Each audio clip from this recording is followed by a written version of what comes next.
tere! Selline asi on mulle. Aitäh, õpilased. Šokolaad. Ja asi, mis meil on täna teha, on tekst teemal hobune. Meil algab 17. veebruaril 2026 Idamaade astroloogia järgi hobuse aasta. Tuline ka veel.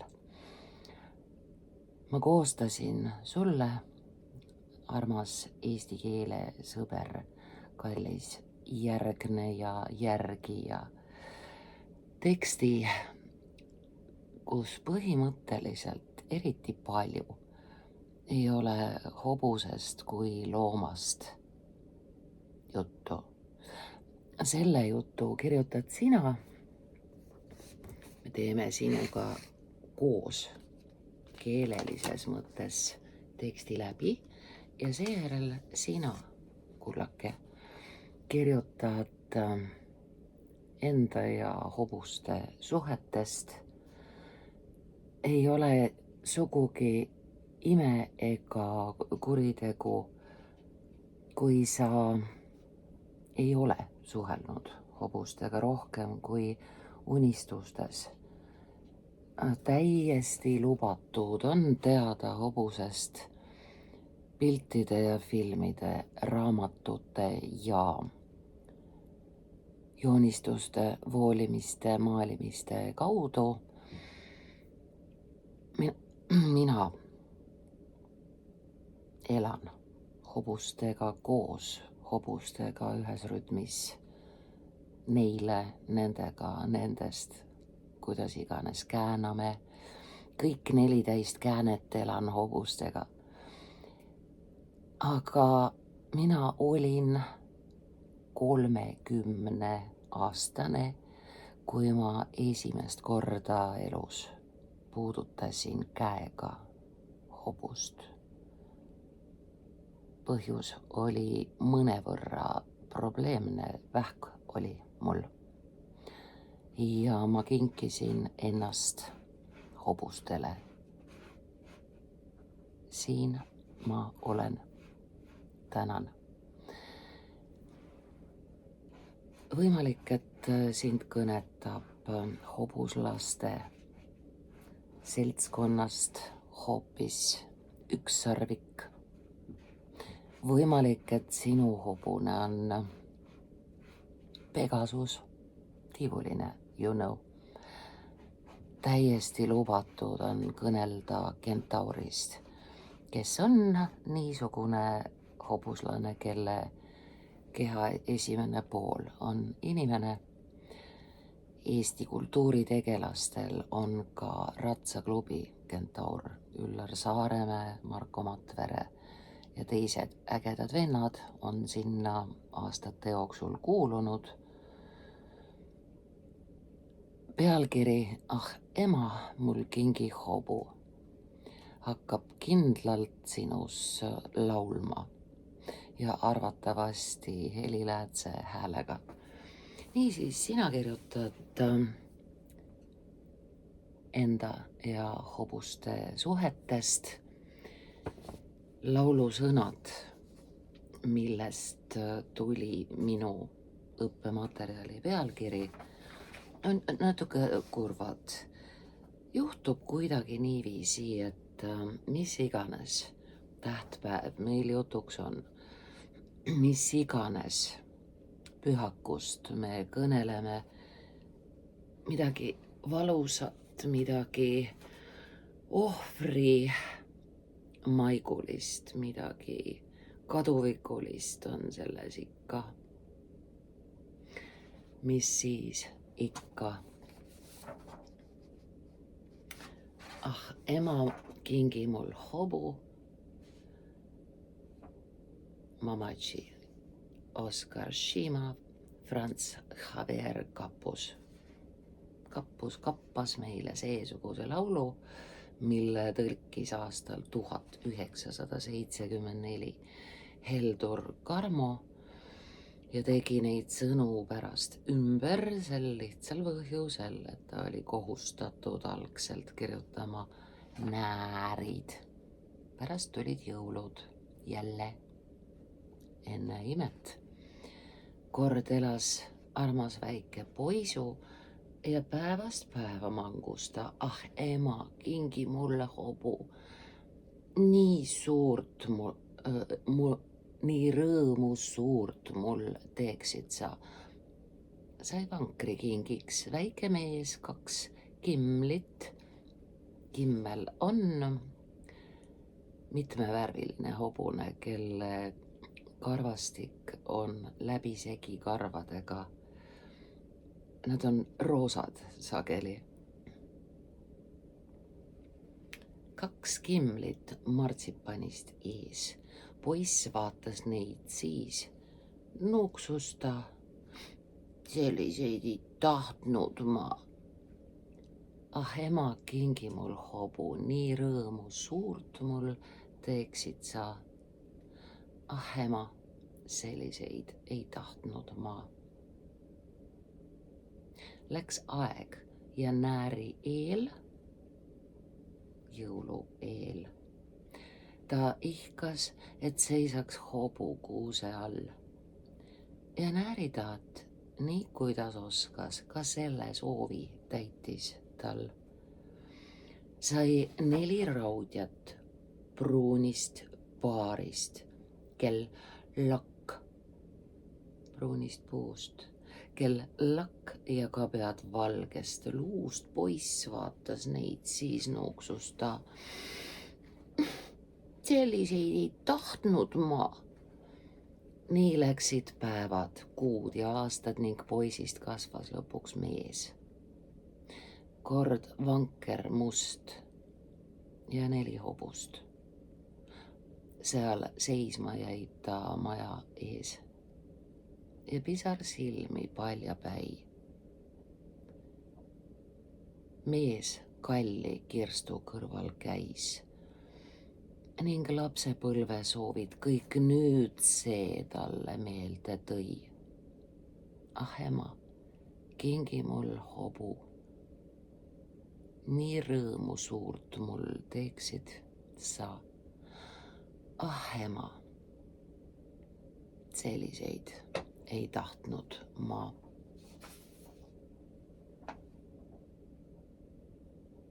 Pealkirjas on palju kirjavahemärke. Sel lihtsal põhjusel, et tegemist on kõnetatavaga. Ema on kõnetatav ja nii me siia siis paneme natuke komasid. Ah, koma, ema, koma, mul kingi hobu. Sissejuhatus. Samal ajal koma, kui avamaailm, kõik 3 sõna kokku, nii maailm kui avamaailm, kokkukirjutamise kaarekesed on sõna all. Avamaailm kõneleb hobuse väest ja vabameelsusest kokku. Koma, Murutar tegi kohe sissejuhatuseks põimlause. Samal ajal meenutab, sellest tagumine koma, eestlase sisekosmos, 1 sõna poolitusmärk rea lõpus. Hobuse kannatust ja kannatlikkust. Jälgi hoolega, mida sa endale ja oma kallitele soovid. Kas kannatamist või kannatlikkust? Ahaa. Meie keel väljendab võrdlevaid suhtumisi nii. Koolon on rea lõpus ja jutumärgid, otsekõne on, jutumärgid algavad rea alguses alt.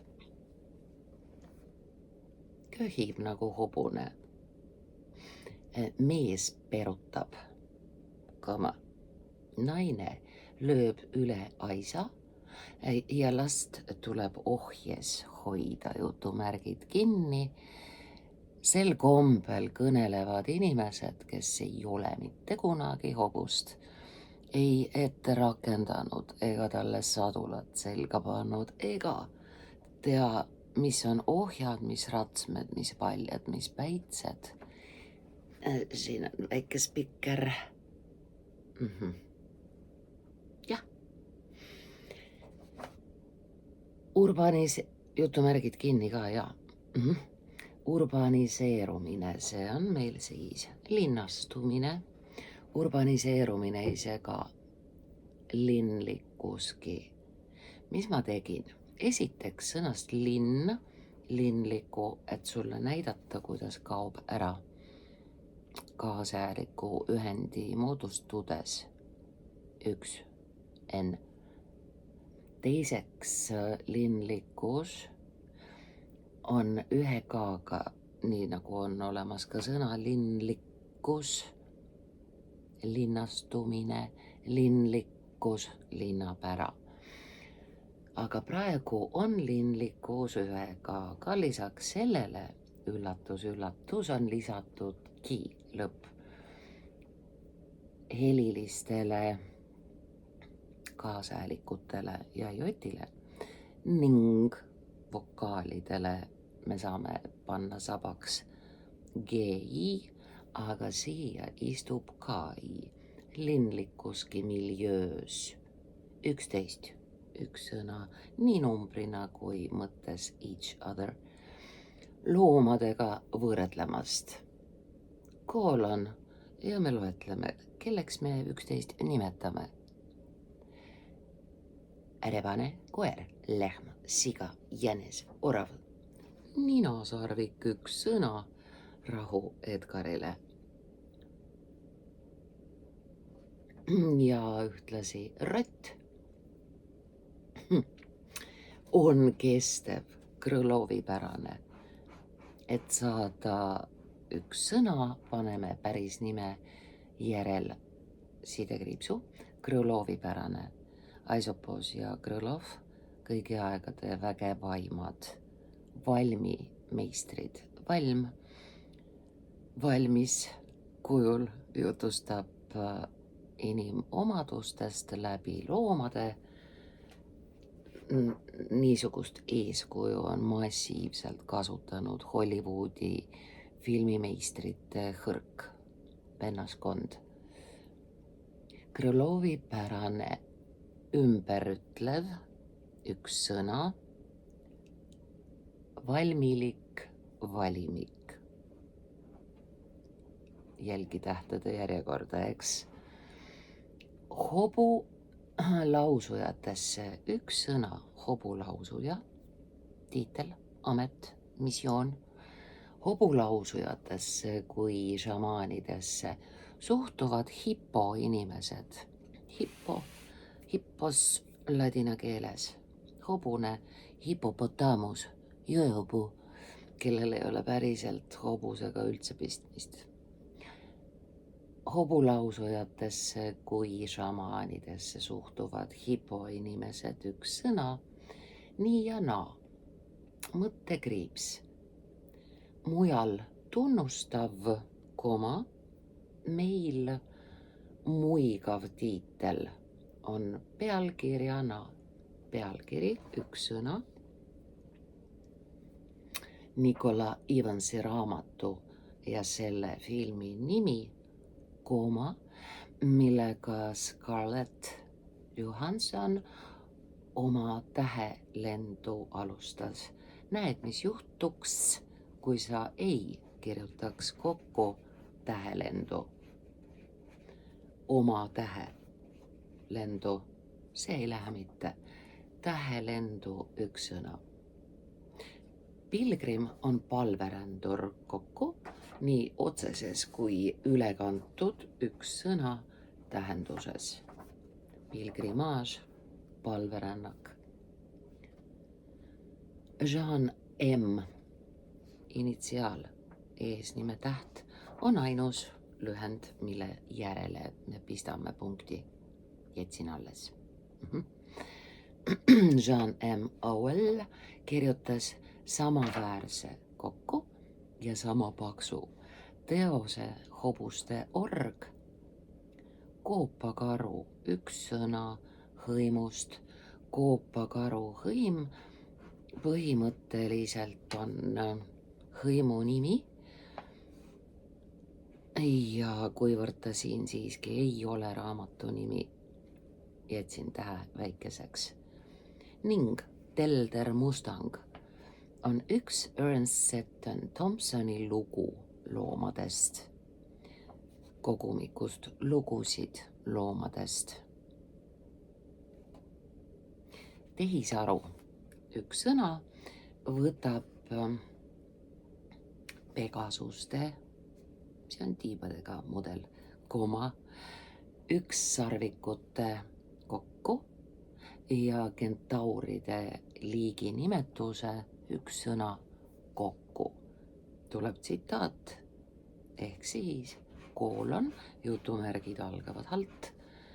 Hobused on kirjanduses sageli ustavuse, jõu ja vabaduse sümbolid, esinedes nii lastekirjanduses üks sõna kui ka, nii kui ka ilma komata kui ajaloolistes romaanides. Nad sümboliseerivad ränduri kaaslast, rasket tööd ja emotsionaalset, I on keskel, emotsionaalset sidet inimesega. Tuntud teosed käsitlevad hobuste elu, taltsutamist.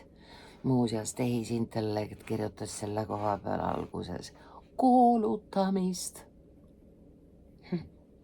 taltsutamist ning nende vahelisi üks sõna suhteid, pakkudes sügavaid pilguheite üks sõna hobumaailma, üks sõna, jutumärgid sulguvad pärast punkti. Nii kirjanduses kui ilma komata kui hobuinimeste kokku reaalias on hobuslaste nimed juba iseenesest üks sõna, kunstiteosed kokku. Must iludus, Anna Sewell on selle autor, Ginger ja Mary Legs, rõõmsad jalad, Terry Pratchett, Discworld's novels, surma, tegelase nimi siin suure tähega sellepärast, surmaratsu, Binky, Orwelli loomade farmi, Boxer, Molly ja Clover, Stephen Kingi Dark Tower, hobuse nimi, Glue Boy, Good Boy. Kui Anna Karenina oleks rohkem tegelenud oma fruu-fruuga, mitte keelatud armastusega, poleks Tolstoil olnud põhjust teda rongi alla kirjutada. Kui Don Quixote ei oleks Rosinante, hobuse nimi, seljast tuuleveskeid üks sõna rünnanud, teener, Sancho Panza, teener ja eesel kannul, poleks Miguel de Cervantes klassik. Kuidagi sa ju pead klassikuks saama, näiteks tuuleveskeid rünnates.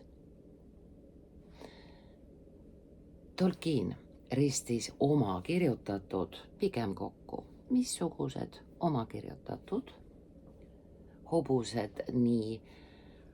Ja tuleb koolon, sest me loetleme, kuidas Tolkien, Kääpikupapa, ristis oma kirjutatud hobuseid.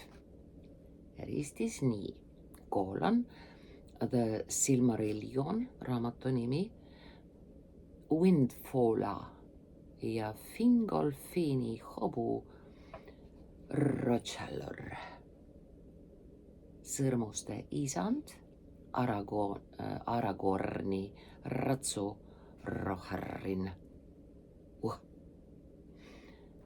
Nomenest omen, saad umbes aru, mis asju nende hobuste sadulas seigeldes aetakse. Arthur Conan Doyle ei jäädvustanud vaid Baskervillide koera.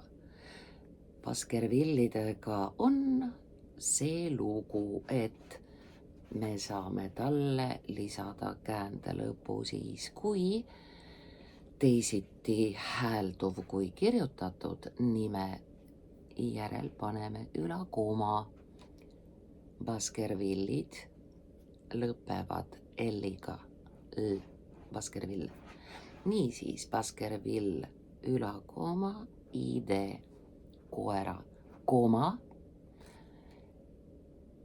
Siia on nüüd kirjutatud ühte lausesse sihilikult 2 erinevat sõna vaid.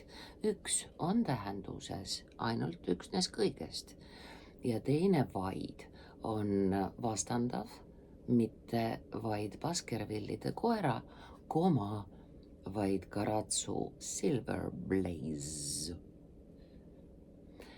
Margaret Henry teoses Stormy, Mrs. Fowl, varss. Teoses on lisaks ka nimi Wings, hobuse nimi tiivad. Meie valimikus on Eme Beekmanni kurb hobune.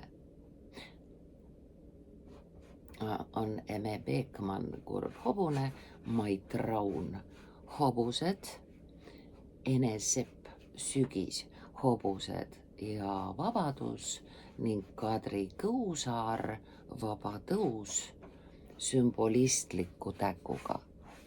Võimas teos, soovitan lugeda.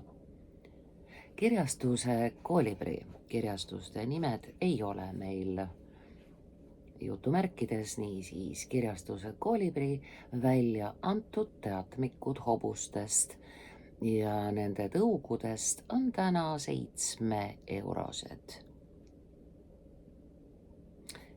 Selle sõna saamiseks paneme sidekriipsu, hinna selliseks saamiseks on juhtunud teatmeteoste kolimine internetti, pluss see, et kõik, kes tahtsid, need said, ostsid, omandasid, omastasid ja omavad nüüd neid raamatuid ja praegu on hind 7 eurot. Raigo Kollom, suur mees, on kirjutanud ilukirjanduse üks sõna, piirimail kokku, balansseerivad 2 S-i enne 2 E-d, balansseerivad hobused, keda mäletan, ning EHKÜ, see on Eesti Hobuse Kaitseühing, EHKÜ ilma lühenditeta poolt üllitatud Eesti hobune tõug on see. Eesti omamaised tõud on Eesti, öeldakse ka klepper, aborigeenne hobune, ka Saaremaa hobuseks nimetatakse. Siis raskeveohobune, keda aeg-ajalt nimetatakse ardenniks. Meil siin Percheron ehk siis Lõuna-Euroopa raskeveohobune ja ülitähtis on torihobune. Tõlla ees meil tormab 4 toritäkku. tagumiku alt neil läbi lendab maa. Kabjad löövad meile musta pori näkku, aga tee ei lõpe, otsa sõit ei saa. Eno Raud. Linti laulnud YouTube'is jälgimiseks Venna Turbid. Musta pori näkku raamatu autor Eno poeg Mihkel Raud. Nii palju hobuseid, eks. Kust kohast üks sõna pärineb pealkirja kokku, fraas, koma, pärite, sõnamäng. Pärima tähendab nii küsima kui pärit olema kui pärandust saama, kust pärineb pealkirja fraas, koma, pärite. Itaalia kurbade laulukeste pärandist, koma, mis on meie mitmete generatsioonide pärimusmälus, üks sõna, pärimus, muusikaait on Viljandis. Pärimus, pärandi talletamine suust suhu, põlvest põlve. Ja see on meil seal heliläätse häälega. Püsime veel sadulas, koma, härrased. Ühest küljest on see ühe näidendi nimi, teisest küljest on enne härraseid seepärast koma, et tema on meie lauses üte kõnetatav. Soovin sulle unelmate kirjutamist oma tekstiks õnnelikuna.